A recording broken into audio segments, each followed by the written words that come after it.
Hello everyone, আসসালামু আলাইকুম। সবাই কেমন আছো? আশা করি অনেক ভালো আছো। তো এই যে ডাটাগুলো তোমরা দেখতে পাচ্ছ, এই ডাটাগুলো কিন্তু মূলত আমাদের গাছের ডাটা। তো এই ডাটাগুলো কিন্তু আজকে সব পেরে নিয়ে আসছে। এর মধ্যে কিন্তু রোজার মধ্যে কিন্তু একবার খাওয়া হয়েছিল, আর এইবারই কিন্তু শেষ, আর কিন্তু গাছের ডাটা নেই। তো ডাটাগুলো কিন্তু খুব সুন্দর করে কেটে নিয়েছিলাম আমি। এগুলো কিন্তু দুপুরে আজকে রান্না করব, আর চাল কুমড়ো কিন্তু ভাজি করব। আর যে আম দুটো তোমরা দেখতে পেলে, এই আম দুটো কিন্তু তোমাদের ভাইয়া কিন্তু কিনে নিয়ে আসছে 20 টাকা দিয়ে। মূলত দুইটা আমের দাম নাকি 20 টাকা। তো যেহেতু এখন আমের সিজন, মানে কেবল আমটা উঠছে নতুন নতুন, এই জন্য কিন্তু এতটা দাম। তো কিছুদিন পরে কিন্তু আমের দামটা অনেকটাই কমে যাবে।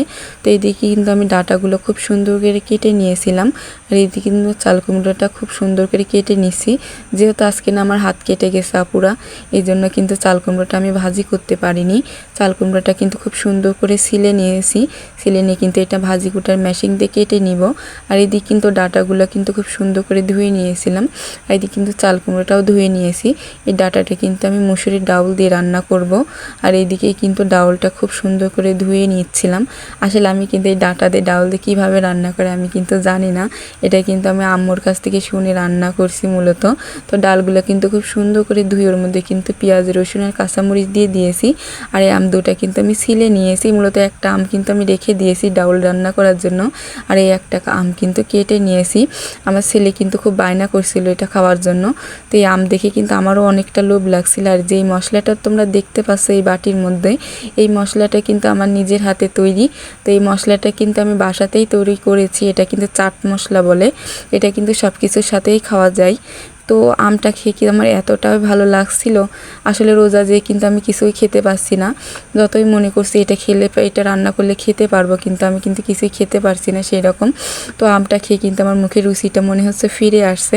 তো ডাউলটা কিন্তু এদিকে সিদ্ধ হয়ে গিয়েছে। ডাউলটা কিন্তু একটু হলুদ দিয়ে লবণ দিয়ে ডাউলটা কিন্তু খুব সুন্দর করে ঘুটে নিচ্ছি আমি। ঘুটে নিয়ে কিন্তু এর মধ্যে পরিমাণ মতো পানি দিয়ে দিব। পানি দিয়ে কিন্তু এটা ঢাকা দিয়ে ঢেকে দিব। এদিকে কিন্তু আমি পেঁয়াজ আর কাঁচামরিচটা ভেজে নিচ্ছিলাম তোমার হচ্ছে চাল কুমড়োটা ভাজি করার জন্য। আর এইদিকে কিন্তু পানিটা ফুটে গেছে ডাউলের। তো ডাউলের মধ্যে কিন্তু ডাটাগুলো দিয়ে দিলাম, আর কিছুটা কিন্তু তেজপাতা দিয়ে দিয়েছি। তো এক চুলাতে কিন্তু ডাউল আর ডাটা রান্না হচ্ছে, এক চুলাতে কিন্তু ভাজি করছি। তো আমি কিন্তু সবসময় দুটো চুলাতেই রান্না করে থাকি, তোমরা কিন্তু সবসময় আমার ভিডিওতে দেখতে পাও। তো এদিকে কিন্তু ভাজিটা কিন্তু হলুদ মরিচ দিয়ে খুব সুন্দর করে নেড়ে নিচ্ছিলাম ভাজা ভাজা করে। আর এদিকে কিন্তু চাউলটাও ধুয়ে নিচ্ছিলাম। ভাতটা কিন্তু বসিয়ে দিব, যেহেতু তরকারিটা রান্না করতে করতে ভাতটা কিন্তু হয়ে যাবে। আর এই তো আমার রান্নাঘরের যা বেহাল অবস্থা, আসলে রান্না বান্না করতে গেলে রান্নাঘরটা কিন্তু খুব অগোছালো হয়ে যায়। তো আমি কিন্তু রান্না করি আর রান্নাঘরটা কিন্তু গুছাতে থাকি সব সময়। আমার কিন্তু অগোছালো একদমই পছন্দ না। তোমরা ভিডিও দেখলে দেখতে পারবে আমি কিন্তু সবসময় গুছিয়ে গাছে রাখি। তো পরিষ্কার পরিচ্ছন্ন রাখতে আমি কিন্তু খুব পছন্দ করি। আমার কিন্তু পরিষ্কার পরিচ্ছন্ন থাকতে অনেকটাই ভালো লাগে। তো এইদিকে কিন্তু ভাজিটা কিন্তু আমার হয়ে আসছে। তো চাল কুমড়ো ভাজিটা করতে কিন্তু একটু লেট লাগে, যার কারণে ভাজা ভাজা না করলে কিন্তু এটা খেতে মজা লাগে না। তো ওইদিকে কিন্তু আমার ডাউলের তরকারিটাও কিন্তু প্রায় হওয়ার দিকে। তো ডাউল আর ডাটাটা কিন্তু খুব সুন্দর করে সিজে গিয়েছে। এটা কিন্তু নামিয়ে নিব। নামিয়ে দিয়ে কিন্তু এটাকে তেলের মধ্যে দিতে হবে। তো কড়াইটা কিন্তু আমি খুব সুন্দর করে ধুয়ে নিয়েছিলাম। এর মধ্যে কিন্তু কিছুটা তেল, কিছুটা পেঁয়াজ কাঁচামরিচ দিয়ে দিব। তো ডাটাগুলো কিন্তু এবার দিয়ে দিব, এর মধ্যে দিয়ে কিন্তু খুব সুন্দর করে ফুটিয়ে নিব। তো ফুটানো হয়ে গেলে কিন্তু রেখে দিব। আর এদিকে থালা বাসনগুলো কিন্তু খুব সুন্দর করে ধুয়ে নিব।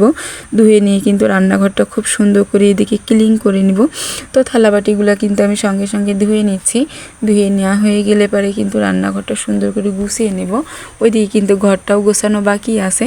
তো এইদিকে কিন্তু রান্নাঘরটা খুব সুন্দর করে ক্লিন করে নিচ্ছিলাম আর কি।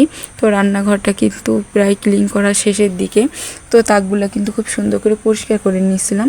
পরিষ্কার করা হয়ে গেলে পরে কিন্তু রান্নাঘরটা খুব সুন্দর করে ঝাড়ু দিয়ে মুছে নেব। আর এই তো আমার রান্নাবাড়া কিন্তু প্রায় কমপ্লিট। তো আজকের মতো কিন্তু ভিডিও এখানেই শেষ করব। আল্লাহ হাফেজ।